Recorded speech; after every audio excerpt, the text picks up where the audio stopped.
आज तर ट्रेन सुट्टा सुट्टा वाचली. Hello guys, good morning. तर आज मी जात आहे मनमाडला रोहनच्या घरी. मग फ्रेश झालो, जेवण केलं आणि मग केली बॅकपॅक. तर रेल्वे होती शेगावपासून, तर मग बसलो ॲटोमध्ये आणि निघालो शेगावसाठी.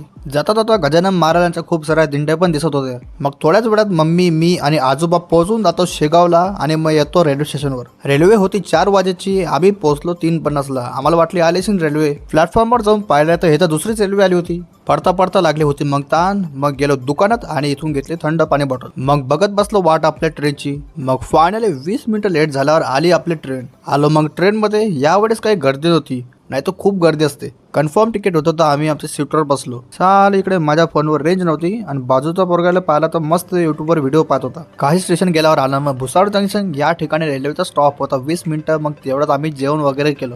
गरमी होत होती तर लस्सी घेऊन टाकली. थोड्या वेळानंतर होते रात्र. मग मी येतो गेट जवळ हवा खायसाठी. इकडे पाहिलं तर बेसिंग मधलं पूर्ण पाणी लेक होत होतं आणि कोचमध्ये जात होतं. एनिवेज मग फायनली 9 वाजता आम्ही पोहोचून जातो मनमाडला. मग पोहोचतो रोहनच्या घरी, फ्रेश होतो आणि बसतो जेवायसाठी. जेवणात तर बाबा फिश करी होती. मग मस्त आरामशीर जेवण केलं.